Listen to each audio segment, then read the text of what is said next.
लासलगाव पाटोदा रस्त्यावरील मुख्य बाजारपेठेतील पुलाचे काम 2 महिन्यात पूर्ण करा. मंत्री छगनराव भुजबळ. लासलगाव पाटोदा रस्त्यावरील परिसरातील अनेक गावांना जोडणाऱ्या लासलगाव मुख्य बाजारपेठेतील पुलाचे काम सध्या सुरू आहे. या पुलाचे काम 2 महिन्यात पूर्ण करण्यात यावे अशा सूचना राज्याचे अन्न, नागरी पुरवठा व ग्राहक संरक्षण मंत्री छगन भुजबळ यांनी संबंधित अधिकाऱ्यांना दिल्या. राज्याचे अन्न, नागरी पुरवठा व ग्राहक संरक्षण मंत्री छगन भुजबळ लासलगाव पाटोदा रस्त्यावर लासलगाव मुख्य बाजारपेठेत 4.5 कोटी निधीतून पुलाचे काम करण्यात येत आहे. या सुरू असलेल्या कामाची मंत्री छगन भुजबळ यांनी पाहणी केली. त्यावेळी ते संबंधित अधिकाऱ्यांशी बोलत होते. लासलगाव पाटोदा रस्त्यावरील बाजारपेठेतील पुलाच्या कामाला पुढे साठलेल्या बंधाऱ्याच्या पाण्यामुळे कामास अडथळा येत आहे. याबाबत तातडीने या बंधाऱ्याचे गेट खोलून द्यावे अशा सूचना तहसीलदार विशाल नाईकवाडी व संबंधित अधिकाऱ्यांना केल्या. तसेच पाटोदा रस्त्यावरील हा पूल अनेक गावांना जोडणार आहे.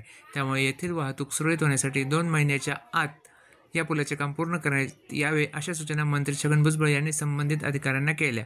यावेळी सार्वजनिक बांधकाम विभागाचे उप अभियंता PR घोडे, अभियंता संकेत चौधरी, येवला विधानसभा अध्यक्ष वसंत पवार, तालुकाध्यक्ष भाऊसाहेब भवर, लासलगाव बाजार समितीचे सभापती ज्ञानेश्वर जगताप, पांडुरंग राऊत, विलास मोरे, बबन शिंदे, माधव जगताप यांच्यासह अधिकारी व पदाधिकारी उपस्थित होते.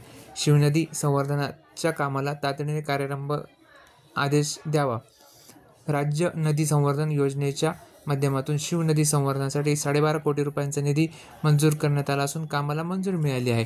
मात्र कार्यारंभ आदेश नसल्याने काम अद्याप सुरू झाले नाही. याबाबत पाहणी दरम्यान मंत्री छगन भुजबळ यांनी महाराष्ट्र जीवन प्राधिकरण विभागाच्या अभियंत्याशी दूरध्वनीद्वारे संपर्क करत तातडीने या कामाला कार्यारंभ आदेश देऊन काम सुरू करण्यात यावे अशा सूचना मंत्री छगन भुजबळ यांनी केल्या.